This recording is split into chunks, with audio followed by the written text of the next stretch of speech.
Happy lunch hour, guys. Okay, as we've all just come out of sub-zero temperatures, now is a great time to talk about gardening, right?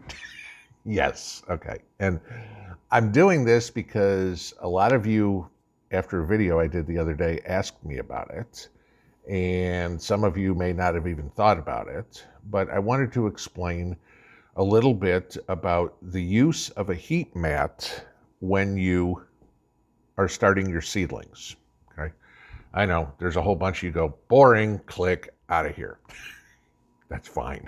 Y'all know me. It's like if the information's good, watch it. If it doesn't pertain to you, go knit a blanket, whatever you be. So, all right, so I want to talk about this. And like I told you guys the other day, Mrs. P got me a new one of these for Christmas. All right, another heat mat. So I've got two of them.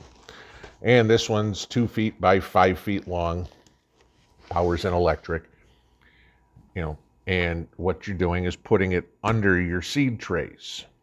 But you only want to do it with certain plants, and it's going to be different for everybody, depending on what you do.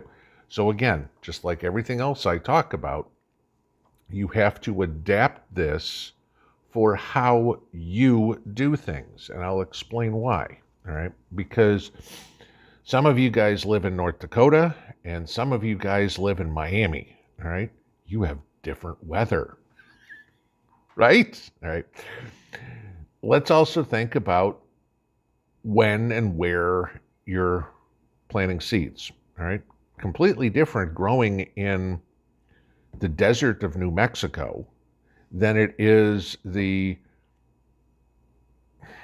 tropical climate, if you will, of southern Georgia. Let's just use that as an example, okay? Very different, wet and green versus dry and brown. So you take a look at a heat mat. And first off, to give you an idea of getting a heat mat, there's a whole bunch of different ones out there. Some you can adjust temperatures on, some you don't, whatever. The ones that you don't usually will heat up right around to about 80 degrees. That's what's important to know, okay?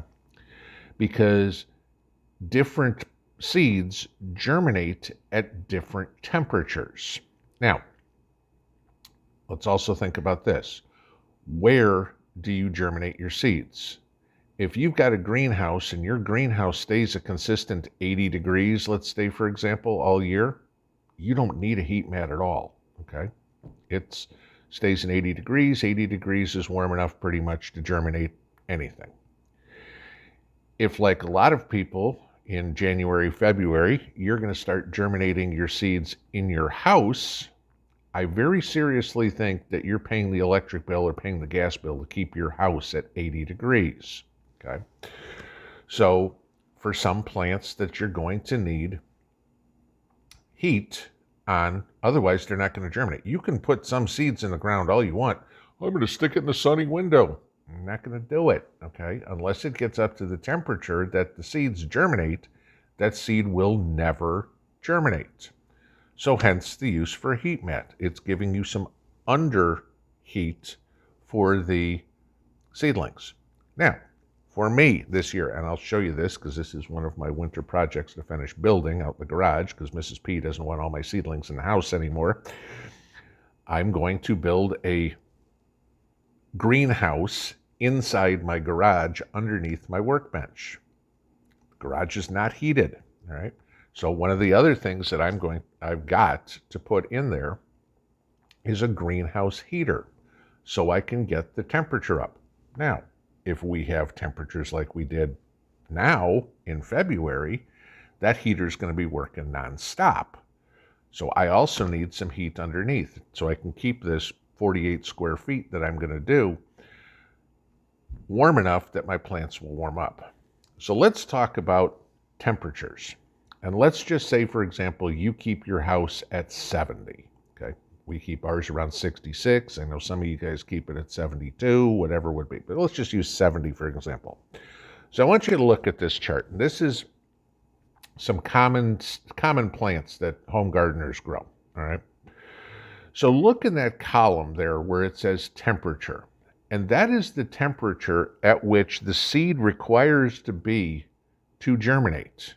Now, if you look at all the way at the bottom, watercress, a whole lot of us are growing watercress. Watercress will germinate at 55 degrees. I think everybody's keeping their house at 55 degrees. So watercress is something you don't need to put on a heat mat.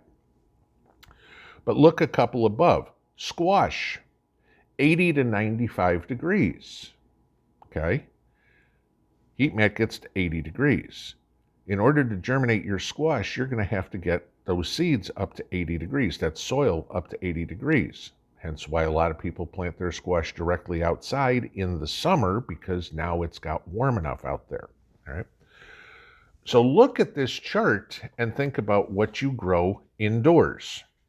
Now, again, I'm going to use the example of 70 degrees. Let's say you keep my house at 70 degrees. Arugula, don't need a heat mat. Beans, I plant those directly outside. Beets, I plant them directly outside. Cabbage and broccoli, I start seeds indoors. Yeah, I don't keep my house that warm. Broccoli and cabbage, something that goes on a heat mat. Carrots, those are direct sow. Corn, direct sow. Cucumbers, I keep those, start those in the house. I don't keep my house between 75 and 95. Heat mat, okay? Eggplant, certainly on a heat mat. Kale, maybe, maybe not. You know, if you keep it above 65, you're good, okay? Lettuce, don't need a heat mat. Onions, a lot of people will direct sow their onions. A lot of people will get starts. But again, maybe, maybe not, all right? Peas, don't need it. You're keeping your house above 60. Pumpkins, if you're going to start pumpkin seeds, which you really don't need to. Pumpkins grow so fast outdoors, direct seed them, okay? Radishes, another direct seed. Spinach, no need for a heat mat. Squash, like I said earlier, absolutely you want a heat mat. Swiss chard, yeah, you want a heat mat. Tomatoes or peppers, absolutely you want a heat mat on those, okay? Even though this chart says 70 to 90, tomatoes and peppers really don't germinate until it gets closer to 80, so you want that. Now, the key is, once the plants have germinated, once you start to see the green come up, remove them from the heat mat. And you want to do this for a couple of reasons. You got to remember, with the heat mat, you're putting heat in that soil. It's going to dry out faster, and you will get very dry. Your seedlings are not going to do well with dry soil, all right? The other thing the heat mat will do is it'll cause your seedlings to get leggy, tall and spindly. Okay, that's what leggy means. As soon as they broke ground, then you want to get them under light, all right? And I've shown you guys the lights I've built before. Those work. I'll show you guys the new ones that I'm going to build here with the same bulbs. Just going to do it a different way, and like I said, build an indoor greenhouse, and I'll show you that as I get it done. Oh, that'll probably be in the next month or so as time goes. But y'all asked about seedlings, and this chart should be something to take a look at. But again, like I said, you want to go off of your own personal situation. Where are you starting your seedlings? Is it in a greenhouse? Is it indoors? Is it in a cold frame? Whatever it would be. You need to know the temperature of the area that you are going to be starting those seeds to determine whether or not your seeds want to be on a heat mat. I know, super exciting, but guys, growing food is, y'all know what the prices of produce is in the store right now. Okay, $4, $5 for, you know, a pound of tomatoes. I looked the other day when we were at the store, maybe about a week ago. They wanted $7 for a cantaloupe. Okay, one cantaloupe will give you more seed than you know what to do with to grow plenty of cantaloupe. You know, and yes, fruits are important to grow too. But because you guys asked, I wanted to show you this. Heat mats, not overly expensive. Usually you can get them for around 25, 30 bucks.